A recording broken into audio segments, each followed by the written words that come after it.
నీ వైపు చూస్తూ బ్రతకాలని, నీ ప్రేమయందు నిలచి ఉండాలని, నీ వైపు చూస్తూ బ్రతకాలని, నీ ప్రేమయందు నిలచి ఉండాలని, ఆకాంక్షతోనే నీ సన్నిధిలో, ఆకాంక్షతోనే నీ సన్నిధిలో దీనుడనై నేనున్నానయా, దీనుడనై నేనున్నానయా.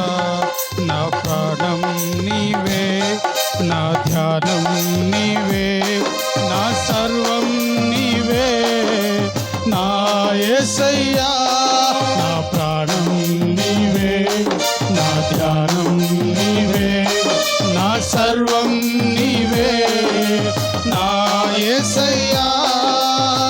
నీ వైపు చూస్తూ బ్రతకాలని, నీ ప్రేమయందు నిలచి ఉండాలని.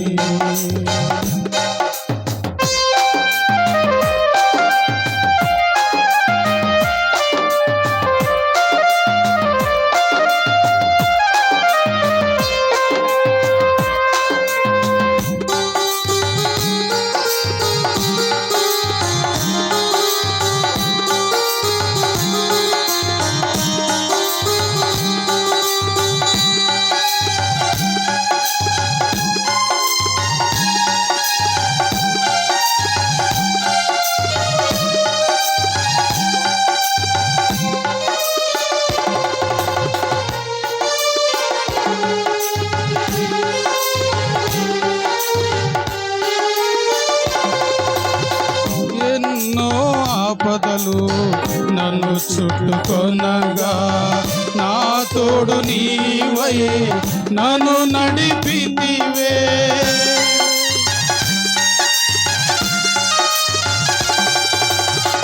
ఎన్నో ఆపదలు నన్ను చుట్టుకొనగా, నా తోడు నీవై నన్ను నడిపితివే.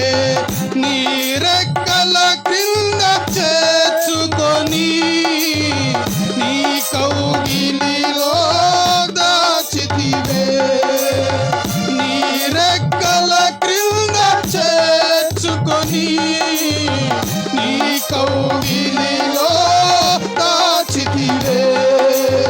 క్షేమముగా నీ సన్నిధిలో నన్ను నిలిపిన నా యేసయ్యా, క్షేమముగా నీ సన్నిధిలో నన్ను నిలిపిన నా యేసయ్యా.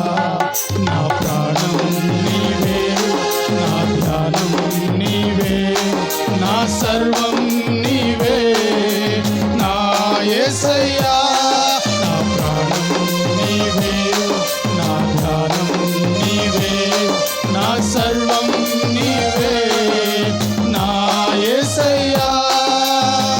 నీ వైపు చూస్తూ బ్రతకాలని, నీ ప్రేమయందు నిలిచి ఉండాలని. ప్రార్థన చేసుకున్నాం. ఈ సమయంలో అనుగ్రహించక్క, దయచేసి అనుగ్రహించక్క చక్క 5 నిమిషాలు లేక 10 నిమిషాలు గ్రీటింగ్స్ తెలియజేయాల్సిందిగా కోరుతున్నాను. ఎందుకంటే మా గురించి లేక మా కుటుంబం గురించి చాలా దగ్గరగా చూస్తున్నటువంటి వ్యక్తి అక్క. మా స్థితిగతులు ఎరిగినటువంటిది అక్క. ఇంకొక అక్క ఉన్నారు, కానీ ఆమె చాలా బలహీనంగా ఉన్నారు. పాపం అక్కతో చెప్పుదాం అనుకుంటే ఎంతో బలహీనతలో మమ్మల్ని ప్రేమించి వచ్చారు. అందుని బట్టి ప్రభుని స్థుతిస్తూ ఉన్నాం. మా అత్తమ్మ అక్క ఉన్నారు, సిస్టర్ గారు ఉన్నారు, రజనీ సిస్టర్ గారు. అయితే సమయాభావం వల్ల వీళ్ళందరూ నేను పిలవలేకపోతున్నాను, కానీ దయచేసి మన్నించవలసిందిగా కోరుతూ అనుగ్రహించక్క వచ్చి కొద్ది నిమిషాలు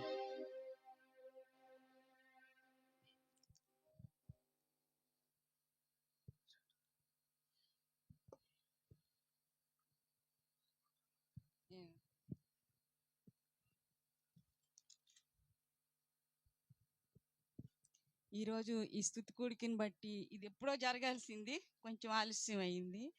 మొట్టమొదటి నుంచి సుగుణరావు నాకు పరిచయం అయిన దగ్గర నుండి నేను చూస్తా ఉన్నాను. యెహోవా తమకు దేవుడిగా కలిగిన జనులు ధన్యులు. నిజంగా క్రైస్తవులమయ్యి ప్రభు ఏ టైంలోనైనా కష్ట సమయంలో వాళ్ళు ఎన్నో ఇరుకులు ఇబ్బందుల్లో నుంచి వచ్చినప్పుడు ప్రతిదీ భార్యాభర్తలు ఇద్దరు సుగుణరావు కుమారి ఇద్దరు కలిసి చేసిన ప్రార్థనలో బిడ్డలకు ఎలా దీవెనకరంగా వచ్చాయో నేను చూసింది నా సాక్ష్యం నేను చెప్తాను. మొట్టమొదటిగా నాకు ఈ సమయం ఇచ్చిన దైవజనులకు, స్టేజ్ని అలంకరించిన దైవజనులకు, చేరియున్న మీ అందరికీ కూడా నా హృదయపూర్వక వందనాలు చెల్లించుకుంటున్నాను. మొట్టమొదటి సుగుణరావు అనేక సమస్యలు కష్టాల్లో ఉన్నప్పుడు భార్యాభర్తలు ఇద్దరు కలిసి చేసిన ప్రార్థన ఆ బిడ్డల్లో ఆ ఫలాల్ని మేము చూసాము. అంతేకాదు మొదట కొద్దిగా ఉన్న తుదకది దీవెనకరంగా మారిపోయి రోజు రోజు వాళ్ళు అభివృద్ధి చెందటానికి దేవుడు గొప్ప ఆయన దీవెన ఆశీర్వాదాలు ఆ కుటుంబం మీద ఉంచారు. వాళ్ళు మార్తా వాళ్ళ ఇంట్లో మేము రాత్రుళ్ళు ప్రేయర్ పెట్టేవాళ్ళం. పెట్టినప్పుడు పిల్లల్ని తీసుకొని సుగుణరావు అక్కడికి వస్తూ ఉండేవాడు. ఎంతసేపు వాళ్ళు స్కూల్కి వెళ్ళి వచ్చి అలసిపోయినా కూడా పిల్లలు కూర్చొని దేవుని వాక్యంలో విసుక్కోకుండా చివరి వరకు అక్కడే నిద్రపోయేవాళ్ళు, అక్కడే రాసుకునేవాళ్ళు. నేను చూసి నా కళ్ళతో చూసి చెప్తున్నాను. వాళ్ళు ఎలాంటి పెంపకం పెంచబడ్డారు అని అంటే ఆ పిల్లలు అలాగే కూర్చొని రాసుకొని ఉండేవాళ్ళు. అది తల్లిదండ్రుల యొక్క వాళ్ళ భక్తి జీవితం కానీ వాళ్ళ ప్రార్థనా జీవితం కానీ ఆ బిడ్డల మీద కుమ్మరింపబడటం నేను చూశాను. అంతేకాదు వాళ్ళు తెలివి కలిగిన పిల్లలుగా కూడా దేవుడు వాళ్ళకి అనుగ్రహించాడు. సలోమి, ఎస్తేరు. సలోమి మొట్టమొదటి నుంచి అన్నిట్లో, మరి నాకు సుగుణరావు చెప్పినప్పుడు స్కూల్లో అన్నిట్లో కూడా ఫస్ట్ రావటం, స్కూల్ టీచర్స్ తోటి మన్నను పొందటం, తర్వాత ఆ బిడ్డ కష్టపడి చదవటం, దానికి తగిన మార్కు అనారోగ్య సమయంలో కూడా ఆ బిడ్డ మంచి మార్కులు తీసుకొని రావటానికి దేవుడు కృప చూపాడు. ఈ విధంగా ఆ కుటుంబాన్ని, మరి సుగుణరావు, కుమారి, సలోమి, ఎస్తేర్లు, ఈ చిన్న కుటుంబాన్ని దేవుడు ఆయన ఎప్పుడు ఒకవేళ అటు ఇటు ఎత్తు పల్లాలు ఉన్నప్పటికీ కూడా జీవం కలిగిన దేవుడు వాళ్ళని దినదినము ఆశీర్వదించటం నేను చూస్తున్నాను. ఇంకొకటి యెషయా గ్రంథం 43:3లో ఒక చక్కటి మాట యేసయ్య మనకి ఇచ్చాడు. యెషయా గ్రంథము 43:3.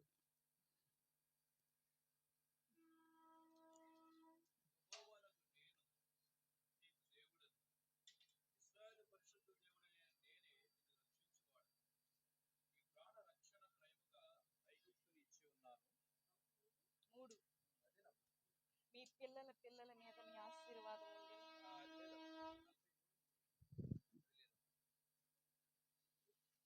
ఎక్కడ 44:3.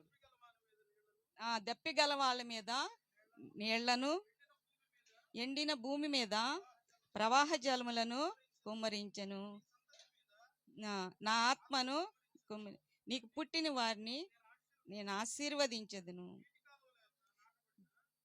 నిర్వంజి చెట్టు గడ్డిలో ఎదిగినట్లు వారు నీటి కాలువల వారన నాటబడిన చెట్ల వల్లే వాళ్ళు. దేవుడు ఒక వాగ్దానం చేశాడంటే అది ఎవరు దేవుడు వాగ్దానం చేశాడండి, అది తిప్పి తిరగరాసిన వాళ్ళు ఇంకొకళ్ళు లేరు. అది జరగాల్సిందే. తల్లిదండ్రులు ఇద్దరు ప్రార్థనా పరులయ్యి వాళ్ళు ప్రార్థించే మోకాళ్ళు కలిగి ఉన్నట్లయితే వాళ్ళ బిడ్డల్ని ఎప్పుడూ విడిచిపెట్టడు. వాళ్ళు పైకి ఎదిగిపోతారు, కానీ వారు ఎలా ఉంటారంటే నీటి కాలువల నాటబడిన నిర్వంజి చెట్ల వలె వాళ్ళ బిడ్డల్ని ఆశీర్వదిస్తానని దేవుడు సర్వశక్తి కలిగిన మహోన్నతుడైన సర్వశక్తి కలిగిన మన తండ్రి అంత హామీ ఇస్తున్నాడు. నిర్వంజి చెట్ల వలె ఈ బిడ్డలో ఎదుగుతున్నారు. ఎత్తు పల్లాలు ఉంటాయి, అనారోగ్యాలే రావచ్చు, ఆర్థిక పరిస్థితులే రావచ్చు, ఏ పరిస్థితులైనా చాలిన దేవుడిగా ఆయన మనకి ఉన్నాడు. కనుక ఈ బిడ్డలిద్దరు కూడా అలాగే వాళ్ళ స్టడీస్లో మనం చెప్తున్నారు, చిన్నమ్మాయికి కూడా స్కాలర్షిప్ శాంక్షన్ చేశారని. కనుక ఏ టయానికి ఏది కావాలో అనుగ్రహించే తండ్రి యేసయ్య. కనుక ఈ బిడ్డలు, ఈ కుటుంబం, సుగుణరావు కుమారికి ఇచ్చిన ఈ ఇద్దరు బిడ్డలు కూడా అలాగే ఎదగటం చూస్తున్నాం. తర్వాత 59 ఇంకా చాలా వాగ్దానాలు ఉన్నాయి.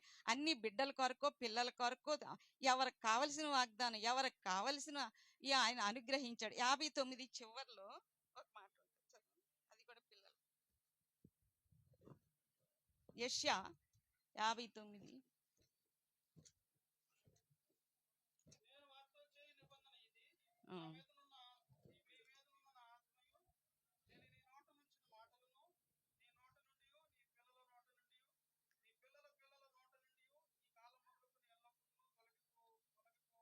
నీ మీద ఉన్న ఆత్మ, నీ మీద అంటే నీ తండ్రిగా తల్లిగా వారు దేవునికి లోబడే కొద్దీ వాళ్ళ మీద ఉన్న ఆత్మ. ఇప్పుడు దైవ సేవకుల కుటుంబంలో పుట్టడం ఆ బిడ్డదే. ఈ బిడ్డలు ఇద్దరికే ధన్యత. పెంచే విధానం కూడా చాలా ఆశ్చర్యం. ఎందుకంటే పిల్లలే తల్లిదండ్రుల యొక్క జిరాక్స్ కాపీలు అంటారు. కనుక తల్లిదండ్రుల యొక్క పెంపకాన్ని బట్టే పిల్లలు ఎదగటం, వాళ్ళు మాట్లాడే తీరు కానీ, వాళ్ళు కూర్చునే తీరు కానీ, వాళ్ళు ఇతరులకు పెద్దలకు గౌరవం ఇచ్చే తీరు కానీ అన్నిటిలో కూడా తల్లిదండ్రులే కనబడతారు. తల్లిదండ్రులు ఎలాంటి పెంపకం పెంచుతారో దాన్ని బట్టే బిడ్డలు కూడా ఎదుగుతలా ఉంది. ఈ బిడ్డల్లో నేను ఆ మర్యాద, క్రమం నేను చూశాను. తర్వాత నీ నోట నుంచిన మాటలను, నీ నోట నుండి, నీతోటే అంతమైపోదది. నీ పిల్లల నోటను, నీ పిల్లల పిల్లల నోట నుండి ఈ కాలం మొదలుకొని ఎల్ల కాలం కూడా నీకు తొలగిపోవంట. దేవుడు ప్రామిస్ చేస్తున్నాడు, దేవుడు వాగ్దానం చేస్తున్నాడు. ఏమనంటే నీవు, నీ భార్య యథార్థవంతులు, పరిశుద్ధులుగా, దైవ సేవకులు మీరు ఇలాగా సాగిపోతూ ఉన్నప్పుడు ఆ యొక్క దీవెన అంతటితో ఆగిపోదు. అది నీ పిల్లలు, నీ పిల్లల పిల్లలు, నీ మనవలు కూడా. ఆ తర్వాత అది ఎంతవరకు కొనసాగించుకుంటే అంత. ఇది నా జీవితంలో ఈ వయసు వరకు నేను అన్ని కుటుంబాల్లో ఎప్పుడు వీళ్ళ తల్లిదండ్రులు ఎలా ఉంటారా, మీరు ఎలా ఉంటుందా, ఎందుకంటే ఆ పిల్లలే ఎంతో రేపొద్దున ఈ సంఘాలకు కానీ, సొసైటీలో కానీ, దేశానికి కానీ పరిశుద్ధులుగా యేసయ్య పక్షంగా నిలబడే యోధులు అన్నమాట. కనుక ఆ బిడ్డలో వీళ్ళ జీవితంలో నేను ఆ మర్యాద, మంచి, ఆ క్రమశిక్షణ, తల్లిదండ్రులు పెంచే తీరు నేను చూస్తున్నాను. వాళ్ళ భవిష్యత్తులో కూడా అలాగే ముందుకు కొనసాగుతారని నేను దేవుని పక్షంగా ఎంతో ఆనందంతో, నమ్మకంగా ఈ మాటలు నేను చెప్తున్నాను. తర్వాత పిల్లలకు కూడా దేవుడు ఒకటి ఇచ్చాడు. ఎఫెసీ 6. పిల్లలు కూడా యేసయ్య అయితే మానవుల దయందును దేవుని దయందును వర్ధిల్లాడు. పిల్లలు కూడా మానవుల దయ కూడా కావాలి. తల్లిదండ్రుల దయ, మానవుల దయ అంటే లోకం ఏం చెప్పుకుంటుంది పిల్లల గురించి, సాక్ష్యం ఏం చెప్తుంది అనేది ఈ కుటుంబంలో ఆ పిల్లలు కూడా గ్రహింపు కలిగి అలాగా అన్ని విషయాల్లో కూడా సరిదిద్దుకుంటూ బిడ్డలో ఇంకా ఎదగాలని ఆశించి మాటలు కూడా నేను చదివిస్తున్నాను. పిల్లలారా, ఎవరికి? సలోమికి, ఎస్తేరుకి, కూర్చున్న పిల్లలకి. వాళ్ళ పిల్లలారా, ప్రభువునందు